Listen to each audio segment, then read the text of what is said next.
Welcome back everyone. Hope you all fine and healthy at your place. So, we were reading the chapter 3rd, that is Excel database. Here we are going to proceed the chapter further. So before starting further it, let's have a look what we have studied till now. First topic was Excel database. The structured information organized in the form of rows and columns in such a way that the required piece of information can be quickly retrieved from it is called database. Rows and column. MS Excel is a tabular format consisting of rows and column. Rows runs horizontal while column runs vertically. And the intersection of rows and column is called cell, and the working cell in which we are working right now or in which we feed the data is called active cell. Now record and field. Information is stored in row is called record, and the information is stored in a column is called field. Data sorting. Now onwards we started learning some process, learning some practical things which will help us to extract our data. So first was data sorting. It is the process of rearranging the records on the basis of particular field value either in the ascending or in descending order. Next was filtering records. Filtering or filtration is the process of extracting the records in the database that means certain condition specified for a field. Next was custom autofilter. Autofilter is the process of extract the records in an Excel database that meets a certain condition. Removing autofilter. It is the process to remove applied filter in Excel database sheet. Advanced filter. Advanced filter option can be used to filter the records with more complex criteria. Now today we will learn data validation. What is data validation? Data validation allows or database allows to limit the data entry in the field such that only valid entries are accepted. This is the process where we are having a limit to feed the data up to this number, up to this range. So let's see how we can. Now we will learn how to use data validation. So very first we are using this data which we have already created during lesson beginning. So we are going to use it. First select the data. Okay. Now we will go here in the data tab. You will find data validation option. Click over it. Here you will find one dialog box which will ask you have to feed the validation criteria. What kind of criteria it should be?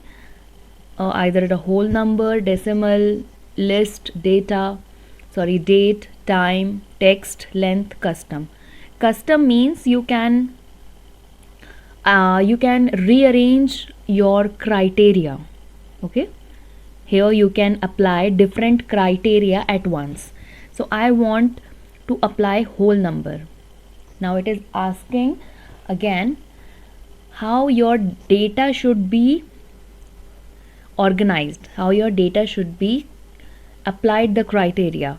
So I want those numbers should be the number with the data which we are feeding here, which we are putting here, it should be greater than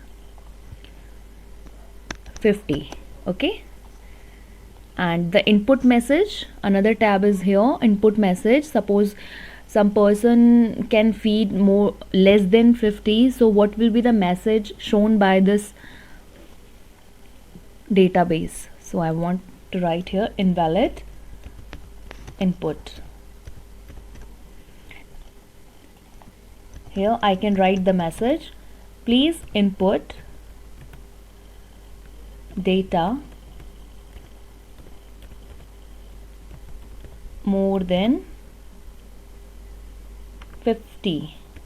Okay, so here another option is there, error alert. That means suppose you want to change the icon, how if someone write down more than or invalid data. So I want information icon. As these title and error message we have already feeded here, we don't need to write it again. Okay, now I'm going to write down the mathematic marks. I hope you still remember the criteria. The number which we are writing here, it should be greater than 50. Until unless it will be not greater than 50, it will write down the lesser number, it will not accept it. Suppose I'm going to write here 55. Let's see, after pressing enter, it accepts or not. Yes, it accepts because 50 is greater than 55 is greater than 50. Now let's input 40. No, it is not accepting. Why?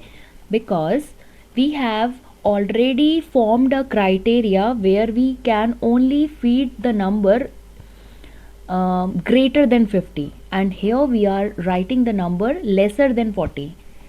So it is showing us a message which we have wrote there in the input box.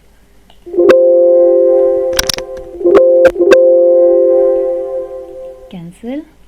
So it should be 59. So this way we can use data validation. Suppose if you want to remove this data validation criteria, so what you will do, you will again select the whole data, go again to the data validation option. Okay, here you will find clear all, click over it. Now your all criteria what we have selected, the limits, all will be clear. Now next option is conditional formatting. Okay, what is conditional formatting? It is the process to format the cell values to a specific format if they follow certain specified condition. Let's see, when you will do it practically, you will know it clearly. Okay, so very first step is for selecting the data. Select whole data.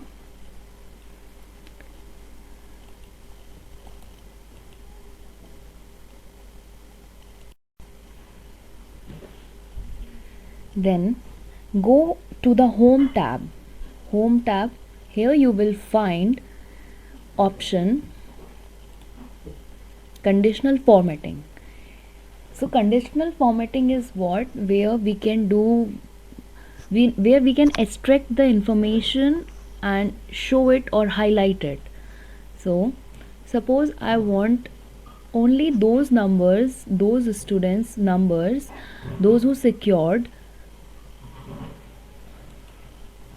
marks greater than 50. Okay, so suppose I want to choose the color yellow. Okay, click OK.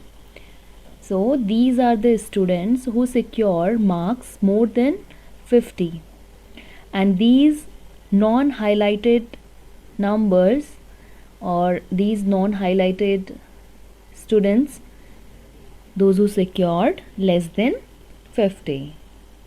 So this process is called conditional formatting.